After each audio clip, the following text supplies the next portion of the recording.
اللہ کا ایک بندہ تھا، وہ بازار سے گزر رہا تھا، بلکہ اس کی رحمتیں بہانے ڈوبتی، ذرا دیکھیے منظر۔ تو اس نے دیکھا ایک شرابی ہے، وہ گندی نالی پہ گرا ہوا ہے اور گندے پانی سے اس کا منہ گندا ہو رہا ہے۔ انسان کے احترام کے ناطے دل میں ترس جاگا اور اس کو وہاں گندی نالی سے اٹھایا اور اس کا منہ دھویا اور گھر کا رستہ دکھایا۔ خیر شام ہوئی، رات پڑی، جب پچھلا پہر ہوا تو وہ بزرگ جنہوں نے دن کو شرابی کا منہ دھویا تھا تو وہ مسجد میں تہجد پڑھنے کے لیے آئے، تو کیا دیکھا کہ وہی شرابی جو دوپہر کو گندی نالی پہ دھت پڑا تھا آج اس بزرگ سے بھی پہلے مصلی پہ کھڑا ہو کے نماز پڑھ رہا ہے۔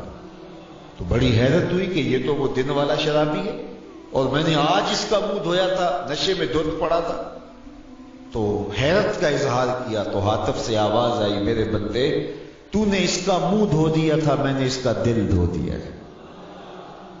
تو جب بندہ اللہ کے حضور توبہ کرتا ہے، اس کے حضور معافی مانگتا ہے، تو پھر وہ کتنا عطا کرتا ہے، اور بندے کے گناہوں کو معاف ہی نہیں کرتا بلکہ اس کے گناہوں کو نیکیوں میں بدل کے رکھ دیتا ہے۔ یہ بندے پر اللہ کی کرم نوازیوں کے برستے رنگ ہیں۔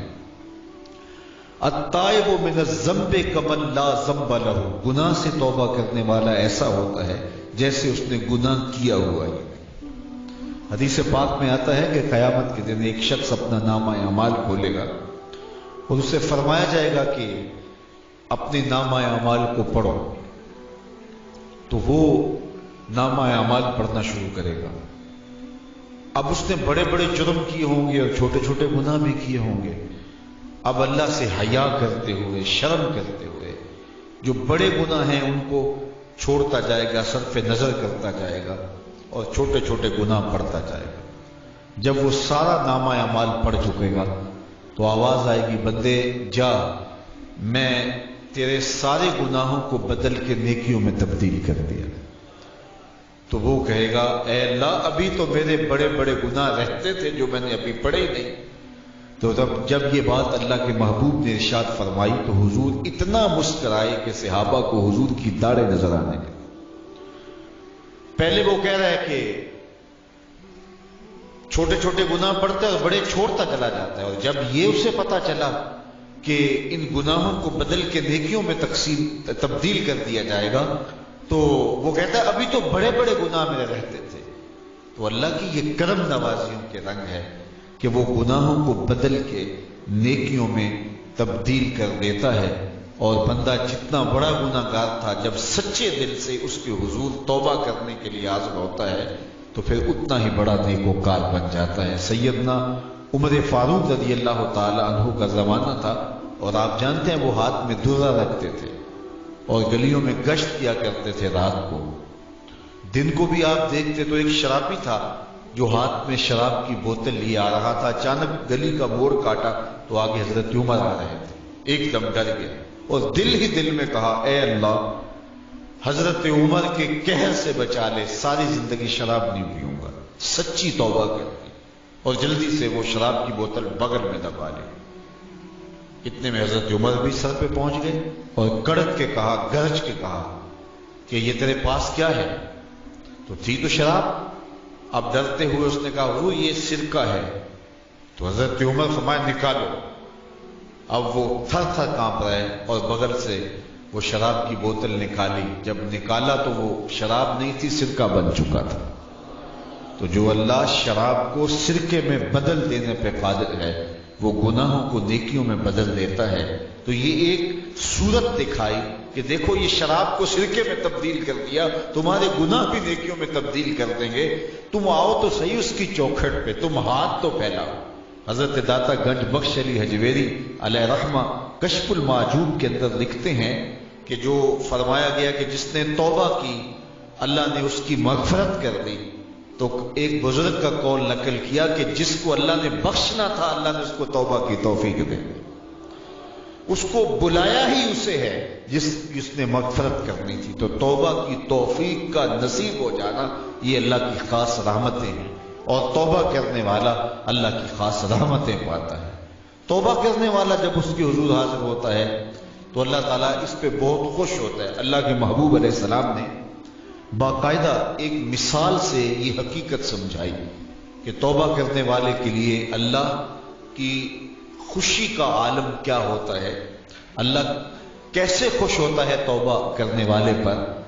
تو حضور نے ارشاد فرمایا ایک بندہ لمبا سفر کر کے اور صحرا کے اندر ایک لمبے سفر پہ تھا، تو راستے کے اندر اس نے چند لمحوں کے لیے سستانے کے لیے دوپہر کاٹنے کے لیے ایک درخت کے ساتھ اپنا جانور باندھا اور خود سو گیا۔ اس کا خیال تھا چند لمحوں کے لیے آنکھوں کی نیند نکالوں گا اور آگے بڑھ جاؤں گا، اس لیے اس نے سامان بھی سواری اونٹ کے اوپر جو لدا ہوا سامان تھا، اس میں کھانا تھا، پینا تھا، دیگر ضروریات کی چیزیں تھیں، تو وہ بھی نہیں اتارا، کجاوے پر ہی پڑا رہا کہ چند لمحوں کے لیے میں نے کمر سیدھی کرنی اور آگے چلے جانا۔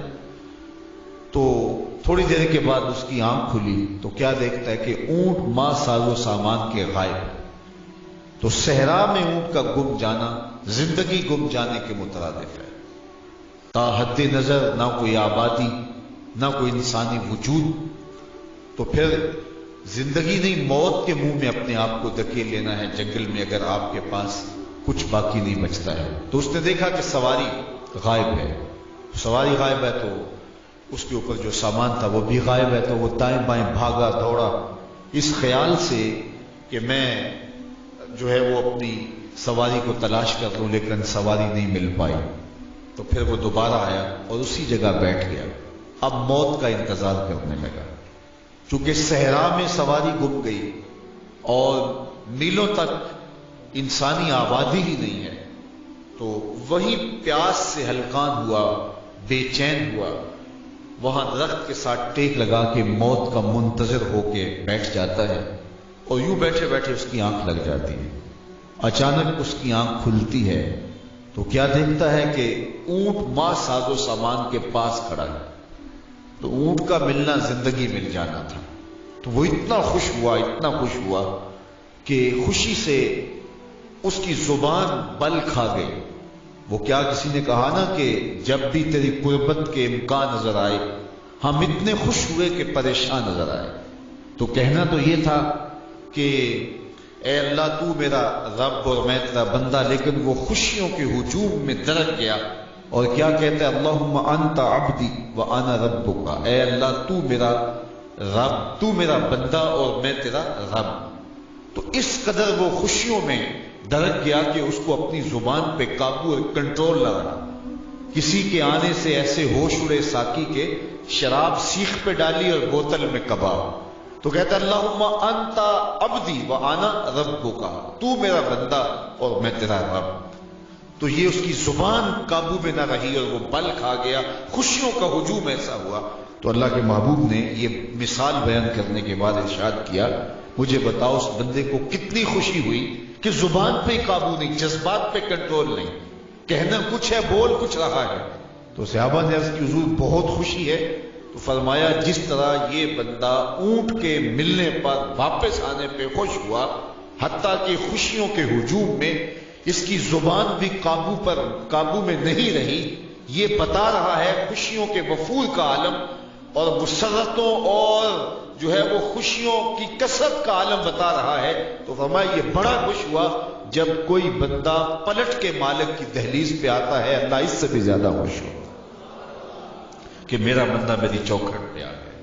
تو پھر اللہ یہ نہیں دیکھتا کہ اس کے گناہ کتنے ہیں، سمندر کی جھاگ کے برابر بھی گناہ ہو تو معاف کر دیے جاتے ہیں، اس لیے کہ میرا بندہ پلٹ کے میری چوکھٹ پہ آیا ہے۔ تو توبہ اللہ کو محبوب ہے، اللہ کو مطلوب ہے، اللہ کو چاہیے کہ بندہ اس کے حضور آئے اور پھر اللہ جل شانہ اس کی مغفرت و بخشش فرما دیتا ہے۔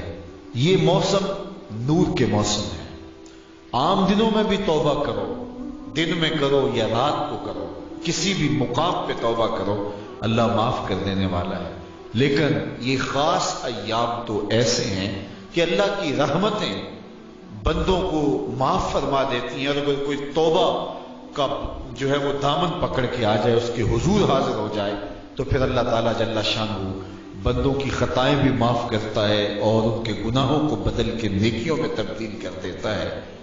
خوش نصیب ہیں وہ لوگ جو ان بابرکت ایام میں اپنی بخشش کا سامان کر لیتے ہیں، اور ان سے بڑا بدبخت بھی کوئی نہیں جو ان سہانے موسموں میں بھی پیاسے رہتے ہیں اور ان موسموں میں بھی ان کی بخشش و مغفرت نہیں ہو پاتی۔ دھند سہانی ہو، موسم اچھا ہو، تو مجھے بتاؤ کہ جو اس موسم میں بھی اپنے آپ کو محروم رکھے تو اس سے بڑی بد نصیبی کیا ہوگی۔ اللہ کے محبوب علیہ السلام نے منبر کی تینوں سیڑھیوں پہ قدم رکھتے ہوئے آمین آمین پکارا، تو حضور علیہ السلام سے عرض کیا گیا یا رسول اللہ صلی اللہ علیہ وسلم، ہر سیڑھی پہ قدم رکھتے ہوئے آپ نے آمین کہا، تو آپ نے کس بات پہ آمین کہا؟ فرمایا جبریل امین حاضر خدمت ہوئے اور انہوں نے کہا اس شخص کی ناک خاک آلود ہو جو ماہ صیام رمضان المبارک کو پائے اور اپنی بخشش نہ کروا سکے۔ تو میں نے اس پہ آمین کہا کہ اتنا مقدس مہینہ نصیب ہو، اتنا سہانا موسم آئے اور وہ پھر جہاں کھڑا تھا وہی کا وہی کھڑا رہے۔ میں اور آپ اپنا محاسبہ کر سکتے ہیں۔ موسم رحمت اور فصل نور رمضان المبارک اپنا آدھا سفر طے کر چکا ہے، یہ مبارک مہینہ آدھا سفر اس کا بھی باقی ہے۔ تو میں اور آپ ذرا اپنے آپ کو اپنے ضمیر کی عدالت میں کھڑا کر کے اپنے آپ کو دیکھ کر کے دیکھیں، سوچیں کہ ہم نے ان 15 دنوں کے اندر کتنا سفر طے کیا۔